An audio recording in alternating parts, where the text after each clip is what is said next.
There are no two chemical elements exactly identical in all of their properties.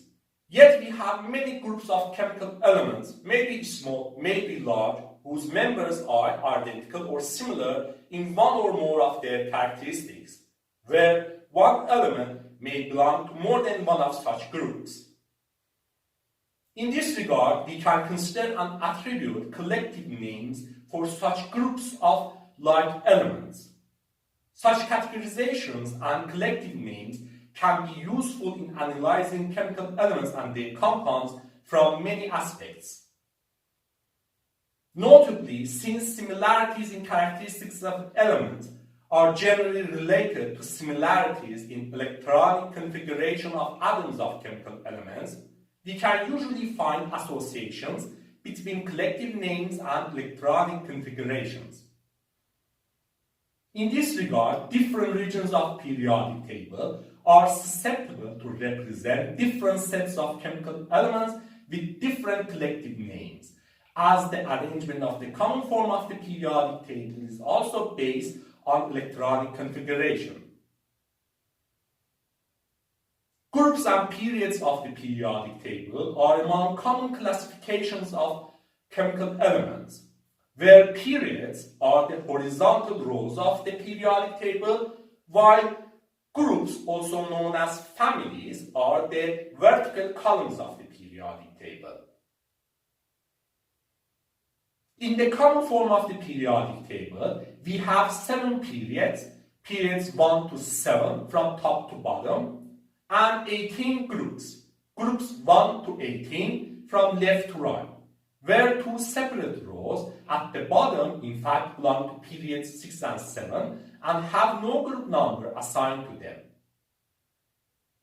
Each group of the periodic table can also be named from its top or first element, such as the group 14 or the carbon group. Some groups of periodic table also have other IUPAC approved collective names. Alkali metals for elements of group 1 except hydrogen, alkaline earth metals for group 2 elements, pnictogens for group 15 elements, chalcogens for group 16 elements, halogens for group 17 elements, and noble gases for group 18 elements. Besides groups and periods, we have blocks of the periodic table, where there are 4 S, P, D, and F blocks corresponding to filling of S, P, D, and F atomic orbitals respectively.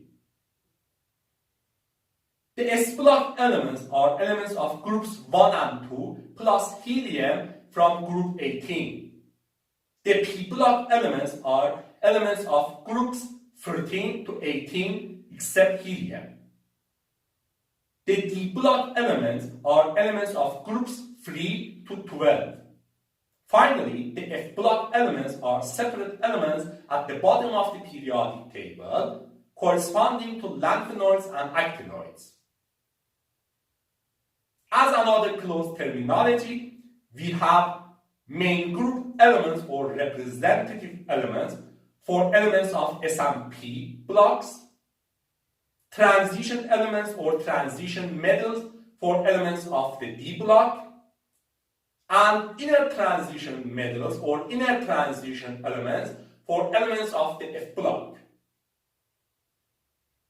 Other collective names also exist, such as rare earth metals for scandium, yttrium, and lanthanoids, or precious metals for naturally occurring metals of high economic value like gold and silver, where such collective names may be IUPAC approved like rare earth metals or non-approved like precious metals.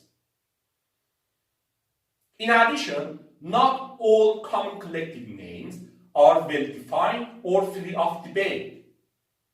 One notable example is the common classification of elements into metals, nonmetals, and metalloids, where we don't have exact definitions for these terms or complete agreement on type of some elements.